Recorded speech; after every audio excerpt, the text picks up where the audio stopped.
Hi everyone, welcome to Homeschool Autism Life. My name is Jamie.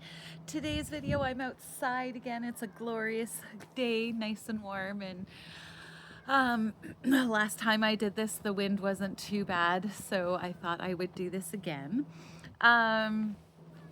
Today's video, I wanted to chat about a couple of things, see what I get to that might be a further continuation on the next video. But I thought I would talk about assessments, psychological assessments, because it's first and foremost in my mind. I don't have the conclusion of the assessment just yet, but I was definitely wanting to share the things that we did. So this is part of the whole guardianship process. We had to get a psychological assessment for Darrion to have what in Alberta is called AISH, and oh man, I'm gonna mess up the acronym, and PDD. So they're both, AISH is if you are an adult who cannot work, you have a income from the government essentially, and PDD is supports for adults, and it depends on what they cover and stuff like that. But in order to get both of those things, and I'll leave in the comments what those acronyms are, because off the top of my head I'm not remembering them, but yeah, in order to get those, I needed to have a psychological assessment done for Darrion, and hopefully, God willing, I've heard this from other families, that this is the last assessment that we will ever have to do, which I am so thankful for. Now, it was a little bit rushed because the person that I reached out to do a psychological assessment, I first checked with our child pediatrician, there's the word. We first checked with them, and he said, oh, I don't have that in my office. And so we had to go find someone else. There's my dog.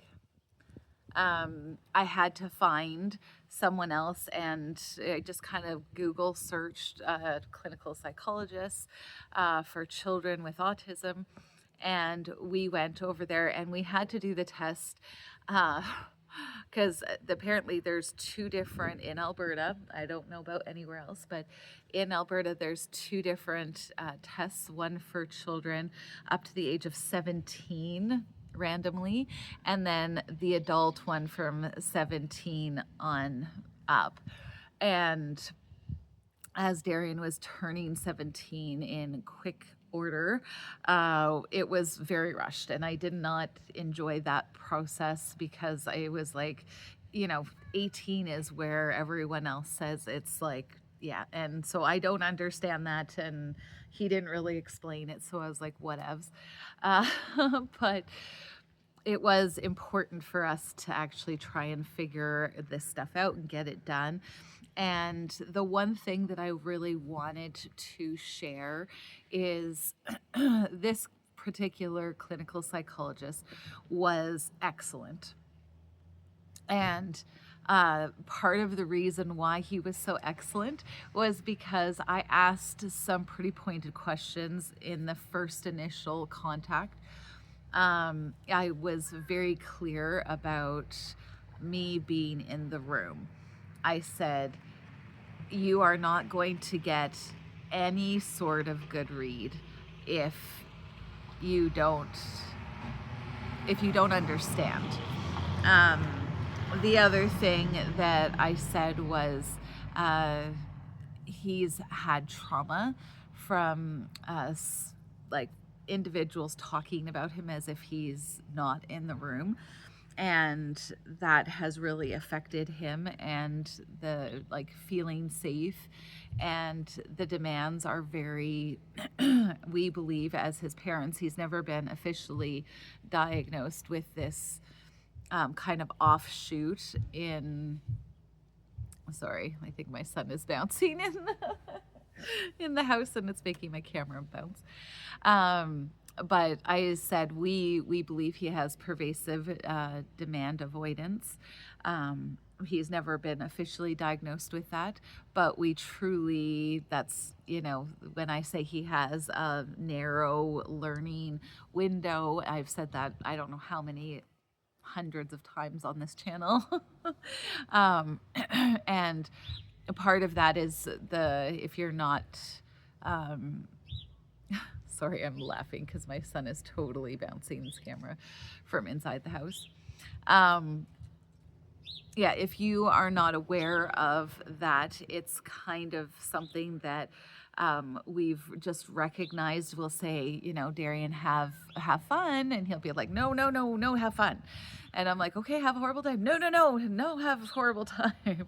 Like, he's very, if there is an ask or a demand, hopefully you can't hear that, of course, one of my neighbors has decided to make lots of noise. No, we're trying to figure that kind of stuff out, and that means that, and it seems like, I don't know, in Canada anyway, it seems like it's been a very new sub diagnosis in autism. And when I heard about it, I was like, oh my goodness, that's my son. And I think that's so interesting. Yeah, in the grand scheme of things, who knew? And it helps kind of understand that there is a reaction for him. So anyway, going back to the assessments, the assessment was good because I had told him those things beforehand, and I said, I will do everything within my power. I will bring my drawing notebook and stuff so that I'm out of your hair.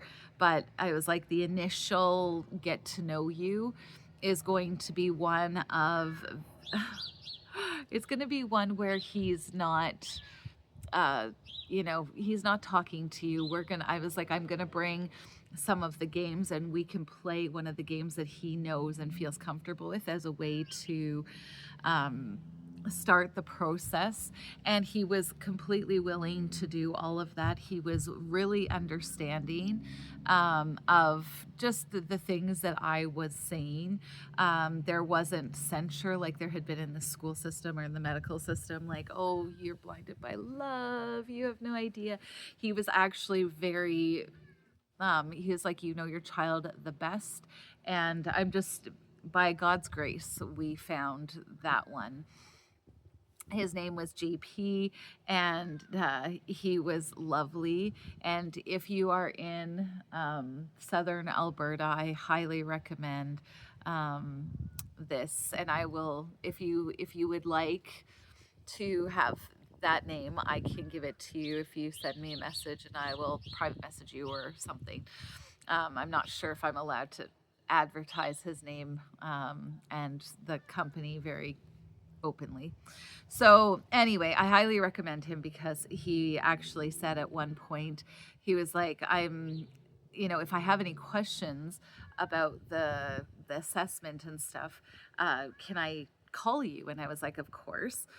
And he was like, because I've noticed, because you homeschool, your son's abilities. He's like, I have parents that come in here and I'll ask them, is your child able to do this, that, or the other thing? And they're like, I have no idea. And I thought, well, that's interesting, because I'm like, I could pretty much tell you everything Darrion can or cannot do. Not dependent on, like, he could make his own meals, but he refuses to. So again, I think that's part of the PDA sub-diagnosis, if you will. But it was so good. And because of his willingness and his openness, what I thought was going to be the appointment's for 2 hours. And he does a whole bunch of different tests and whatever. And I thought we would be in and out in a half hour, because I did tell him in the intake appointment, I was like, what happens if he just refuses to do anything? Because he had suggested, well, maybe we could have you guys come in again and, like, Darrion can get to know me. And I was like, I honestly don't think that's going to make a difference. In fact, I think it would make it significantly worse, because then he knows, like, it's not about getting to know. If you came to my house, maybe that would be different, but still there would be the demand avoidance, right? So anyway, um, I was so pleased. I was praising God sitting there with my little drawing notebook because once we had finished playing the game, and I was like, okay, mommy's gonna go over here, you play with JP. No, play with JP. You don't play with JP. I go sit down and I start drawing. And uh, JP just kind of tries to start doing his assessments. But again, it wasn't in a, aggressive way. It was very much like, oh, let's play this game, or I'm going to play a game, and, can you try, and whatever. And Darrion did so well. Up until the point, he even did a pencil and paper assessment thing. He was only willing to do like one line and then done. But he did it, and I was so thrilled. Like, there was no special grips on the pencil, nothing, and I was so thrilled. I was so excited about that. I'm sitting there going, thank you, Lord, thank you, Lord, thank you, Lord. But took a couple pictures for his dad, who was in the van with the girls, and I was like, he's doing it. And the point in which Darrion was like, okay, I'm not comfortable with this, was when he started asking for verbal cues, like, can you repeat after me 9-5? And Darrion was like, yeah, that's not happening. And he looked at me after a while and he was like, do you think your son could do this? And I was like, yes, he's had echolalia his entire life. Like, that's not an issue, but he's getting done. Like, there's, but you could actually like physically see him start to get more agitated. And then he was like, can you do the numbers backwards? So if I say 9 and 5, can he do it backwards? And I was like, I don't know if he would understand the word backwards as in a verbal context. He understands walking backwards. He understands. But to make a verbal demand and then require him to do a verbal command backwards, I thought was probably pushing what he was A, willing to do, but B, it's a verbal command. And every time you ask a child who struggles with like conversational speech, and you're demanding that, he was shutting down. And the more that he would try and do those, it was, what do frogs and lily pads have in common? And again, I was like, he was just like, nope, nope, nope, nope, nope. And then he would look at me, and this was probably the funniest thing of the assessment, was my son. He's gotten this thing in his head in the last 2 years, I think, where if he really, really doesn't want to do something, he goes, red X mountains. So we took him to the mountains and apparently traumatized him, because we didn't come home, even though we had all of his stuff and I had prepared him as best I could. We had stayed in 3 different places each night, and so it was just traumatizing for him.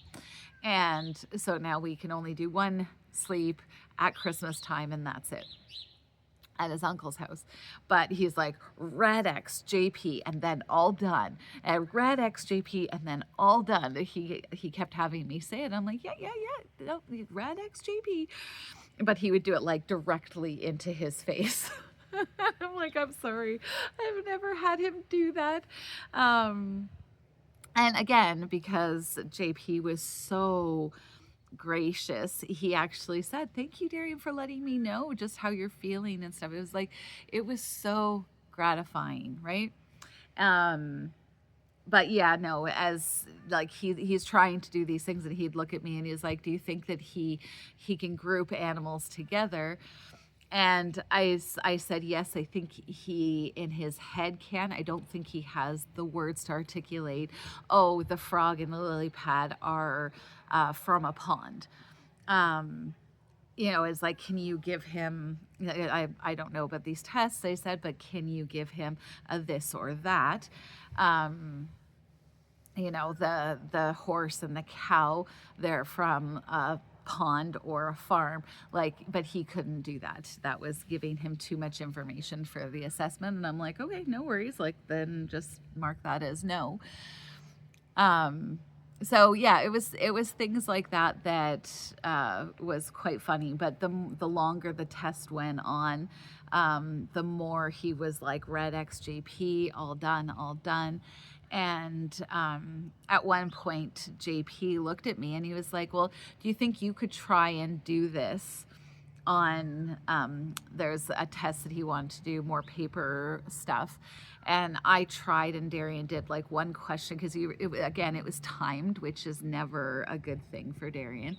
But it was, can you do this in, how many of these questions can you do? It was a square with 2 lines and a circle with like a V shape in it, and the other ones. So there's like the 2 on this side, I guess this side in your viewfinder, and then there was like 5 different ones where they've slightly changed that square or a circle, so the V, instead of going like this, is upside down. And he was supposed to recognize if there was actually ones that looked exactly like the example, or if there was no, you'd circle it. And he didn't even like really look at it. He just was like, no. Which to me was like, no, I'm all done, let's get out of here, Mom. And then we did, because he had done really well on the iPad questions. And so JP was like, well, let's try the iPad, since he really seemed to enjoy that. And I guessed that because he was all done, he was choosing not to recognize. So there's 2 pictures of a present and a clown pop up. And then again, there's like 5 different ones, and you're supposed to click on the ones that you see. And he was just like clicking randomly, like he just didn't care. And then the last thing, I was like, well, let me just try something. And I closed my eyes really tight, and I'm like, here, Darrion, use my hand. And I like kept them like really tightly closed so that he could tell that I wasn't looking, and in case it was about him using his fingers, because that's something that autistics do as well, is sometimes having that conduit helps, and helps in communication. And I have no idea how that turned out. But by then it was very clear. He did try partway through, when Darrion was looking like he was like, I'm all done. We did play dominoes for a little, or Jenga. We played Jenga. Dominoes was the first game we played. And so it was really good to see, like, again, like just a therapist going, because I said the one thing that I don't want to have happen is him be traumatized by this. And we've had some bad experiences, right? And when I told him about those experiences, like, oh my goodness, like who are they sending out to you guys? Like, well, we're in a rural community, so maybe we get the bad ones. I don't know. But it was lovely to have somebody like dignify the things that we were saying. Your son, and why would you lie about his abilities? Like, what does that get you? And I said, in this instance, we're just doing the assessment because that's the requirement for AISH and PDD, not because we're trying to say and I said the other thing was guardianship. I was like, we recognize that we're going to need to look after our son, and we will give him freedoms as they present themselves as he gets older. But at this point, at 18, he's not going into a doctor's office by himself and having good conversations about what's wrong with his health, or what medications he needs and stuff. And I was like, and we're pretty much dead set against medications, because at this point Darrion hasn't shown us a need that he has. We're not dead set against it for others, parents who have felt like that's where they have to be. That's not. But for us and our story, and for Darrion, that hasn't been something that we're like, oh yes, he absolutely needs that, right? So yeah, it was good. We still haven't gotten the assessment stuff back yet, and that's okay. I am fine with that. Um, because yeah, that'll come within time, and maybe I'll make a part 2 on guardian assessments. But I'm so thankful that it went as well as it did. Darrion did way better than I could have ever expected. But the point of my telling this story to you is really, if you have a if you have to do an assessment, it's worth fighting for a good one. It's worth fighting for one that actually seems to care not to traumatize your child and validates you as a parent. He kept saying, he was like, the fact that you have recognized that he would struggle in school, and I mean, God pushed me off of that cliff. I told him there were claw marks at the top of the hill, or at the top of the cliff. But I said, I recognize if he was in school, he would be a very angry teenager. Like there's no doubt in my mind that my son would be one of those statistics that we had to put him into an institution because he became angry. And PDA, and I'll make a video about this separately, but PDA, that subdiagnosis means that their nervous system is reacting. It's not I just don't want to do it because I'm trying to tick you off. That's not like they're doing the best job that they can. And I was so thankful for a psychologist who was like, yeah, no, you guys have lived with him and cared for him for so long. Sorry, there's a fly on my, go away. I had to touch him in order for him to go away. So yeah, no, I'm so thankful for how it went. But I just wanted to share this story because I want you guys to know that you don't have to accept the first therapist that comes along. We've had many bad therapists, and I've just gotten to that place where yeah, it was worth it. The other thing, there's going to be tons of paperwork. There's going to be tons and tons of paperwork that you're going to have to do, and it's not going to be fun or enjoyable. We had to give him all the copies of Darrion's IPPs or IEPs for those down in the States. We had to give any OC, occupational therapy assessments, speech assessments. We had all of that, and I had to photocopy all of it, and it makes me sad to go through those years where I didn't have the confidence to say no. Like I was like, you guys all went to school for this, you know better than I do.